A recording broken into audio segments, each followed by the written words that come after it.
I was born in a little Dutch village, and my parents gave me the name Oets. And Oets was my grandpa's name on my paternal side, and that was a tradition on our family. My dad's name is Hilke, so my name is Oets, then it was Hilke, then it was Oets, then it was Hilke, then it was Oets, and who knows how many generations. But when we came to Canada, for some reason, Canadian folk had a hard time saying the word Oets. So by the time I was about 3 or 4, a neighborhood girl, a babysitter, said, "Why don't you call him George?" And my parents said, "Let's do that." And so I've been George ever since.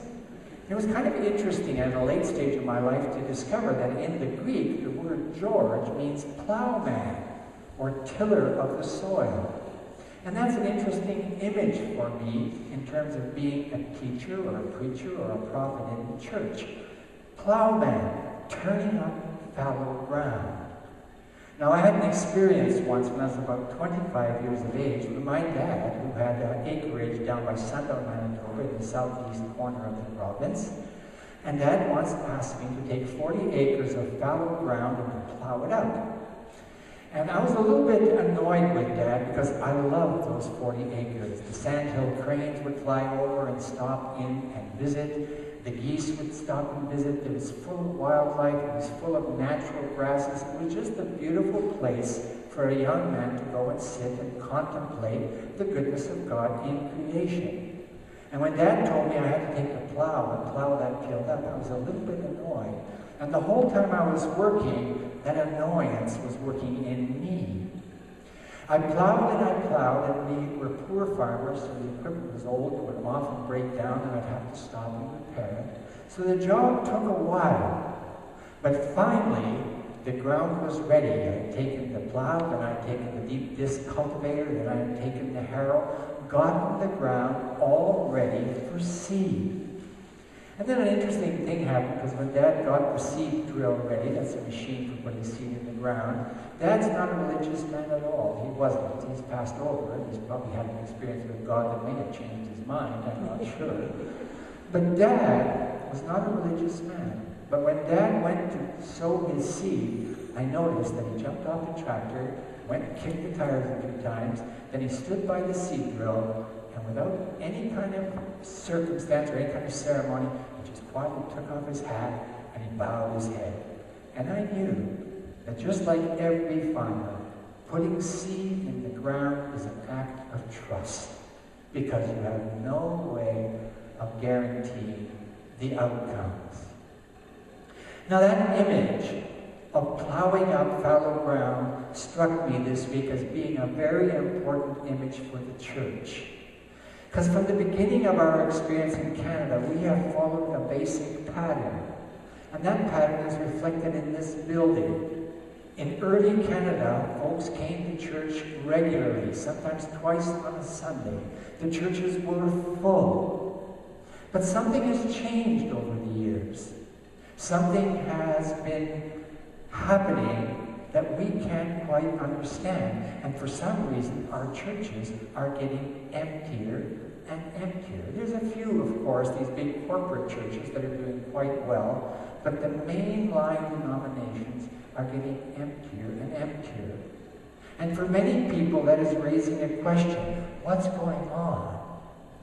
And the question is, the answer to the question is, change is going on. The times, they are a-changing, Mr. Dillon said when we were younger persons. And change has been growing, and it's been getting quicker and quicker, and it's becoming more and more obvious that the world we live in hardly even resembles the world we grew up in, or the world our parents grew up in, or our grandparents. Something is different. And that something is, on one level, presented to us in the media and such as a great advancement. We've made great progress. We are the brightest people on earth. We have done more than anybody in terms of making the world a better place. That's the official story. But if you travel around, and most of you folks have, and you listen to people, many, many persons all over the planet are wondering, what's really going on? Because it seems, just like the sky these last few days, it seems as the bright light of God's love is being eclipsed by something. It's as if the world is going in a very strange direction, and to many people it appears that that direction is leading into deep darkness. Now, if that is the case, then we who follow Jesus have some sense of responsibility. Not a responsibility to say, we've got to hang on to the past. We've got to get back to where we were. But the sense of saying, things are changing. How do we change so that we can make a positive difference, so that we can bring God's light back into all of our relationships? And that brings me to the text that we had about Jesus sowing the seed. Jesus was a person exactly like us. He was the son of a woman. He had a father. He had aunties and uncles. He was a person. And he had a deep heart for the love of God. And the love of God inspired him to act in ways that were quite contrary to the accepted ways of the day. Jesus did not ignore the poor. Jesus did not leave the lonely to be by themselves. Jesus did not pass by the broken. Jesus stopped. And wherever there was an opportunity to share God's love, Jesus did so. Now this caused some consternation on the part of those people who were in charge of the temple economy in Jerusalem. And one of the clues is in our story today.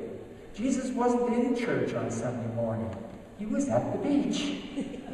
And at the beach he was telling stories. He was hanging out. He was being a good neighbor. He was being a good friend. And he wasn't at all saying to people, folks, you've got to get to church.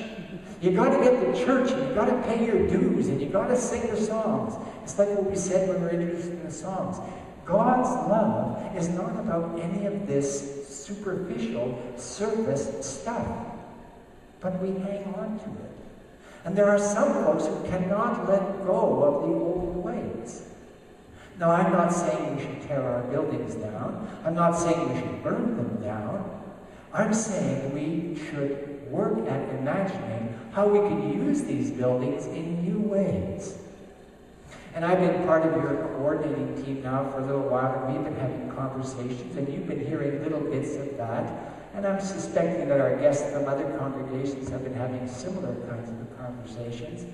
And we're asking, what can we do differently so that we can be relevant, not to ourselves, not to our religion, but that we can be relevant to our friends and our neighbors? And I think that that's very much that question in touch with Jesus' story about sowing seeds. We are not called as people of God to come and be passive in front of a preacher and then just say, yes, I agree with the preacher, and that's all I need to know. Jesus is a sower of seed. He's putting ideas out there. He's putting stories out there. He's putting examples from the past out there. He's quoting scripture. And he's not telling people what they have to think. But he is telling people what they have to think. And one of the key components of a democratic society is a thinking person. Not a person who simply follows along blindly, just doing what they're told. Jesus teaches people to ask hard questions about the way the world is working or not working. And what I'd like to suggest is that the story about Jesus as a sower is a story about each and every one of us. Each and every one of us goes out into the world inspired by our faith in the love of God.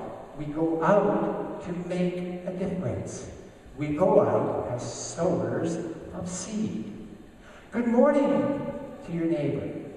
A seed is sown, a seed of kindness, a seed of recognition, a seed, I see you, you're there with me. We're not alone, you and I. We're neighbors. The seed of seeing a person on the street and stopping for a moment to pass the time of day, maybe leaving a bit of coin in the person's hat, or maybe a cookie or two that you brought with you, just in case you meet such a person. We have our daughter, Karen, visiting with us this week, and something I've really come to admire about Karen. When she was young, she was a very fussy eater, and she still is. And when we go to restaurants, she rarely can eat everything she orders. But what she does, she says to the waitress, "Could you put it in the package for me?" And she takes the package and she goes out in the street. She's in Vancouver, so it doesn't take long. And she finds some person sleeping in a sleeping bag in front of the storefront. And she goes and says, "Good morning, here's some food for you." It's simply an act of kindness, but it's sowing of seed. And what I'm hoping that the Christian church in Canada and in the world will begin to do is to say, we are not called to be subservient. We're not called to be conformed to the expectations of doctrine or dogma. We are called to be free, responsible, creative, courageous people. And that means each of us, in a certain kind of way, must become a gardener. And that is not out there, but in here. To consider this inner life as a garden. And in that inner life you have all kinds of good things growing, but you also have all kinds of weeds growing, all kinds of thistles growing, and you need to root them out, get them gone, all the little rabbits in the field of corn, envy, jealousy, malice, pride, all if allowed in your heart will abide. We heard a lady sing that song many, many years ago, and I've never, ever forgotten it. And Barbara said that you can't use the accent in the modern world because she was from India. But it was a lovely little song. But how we are all called as followers of Jesus Christ, not just to go to church, not just to sing hymns, not just to follow along as others say prayers, not just to contribute to the building fund, but to hear the Spirit of God speaking to each one of us in a unique and particular way. And that seed falls inside of us, that word falls inside of us, and it takes root. And our task is to cultivate that root. And if we cultivate a deep inner spiritual life, we don't have to worry about plans. We do not have to worry about agenda. We do not have to worry about programs. We can use all of them, but they are not why we're here. We are here to grow as spiritual persons together. We're here to encourage one another. We're here to strengthen one another. And not all of us are capable of being out in the world making a difference. But all of us are capable of supporting those who do want to do that. It says in the story that when Jesus sowed his seed, it fell in different kinds of soil. Just like when a preacher talks or a teacher teaches, different hearers take away different messages. The one thing that the church has to offer is confidence in the love of God that never fails. And once you have that confidence in you, you become a new person. And old things are put away, and new things are revealed. And my hope, and some of the hope of the people here, and some of the hopes of the people in other congregations are that we are going to step out of our accustomed patterns, because that's not where our loyalty should lie. But we are going to step into new habits, into new ways of being. And those new ways of being are basically expressed as a bright smile, bright seeing eyes, good listening ears, helping hands, and feet ready to walk along with the neighbor. We in the earth just now, as followers of Jesus, have great opportunity to make a difference. And that difference is not about getting people to join our religion. It's about getting people to live in the light of God's love, so that they, like us, can become sowers of seed. And gradually, this good news of God's love will begin spreading through the earth, exactly the way leaven yeast works in bread. And the whole lump that seems so flat will rise to be light and fluffy. I'm encouraging you to realize that you have an opportunity to be the difference that the world is looking for. Not in great big ways, but in the little ways of neighborliness, kindness, generosity. And I'm finding, particularly in my life, the practice of patience, as it takes time to grow in the way of God. So I encourage you, let your little light shine, so that all people may see your good works and give the glory to God. Amen.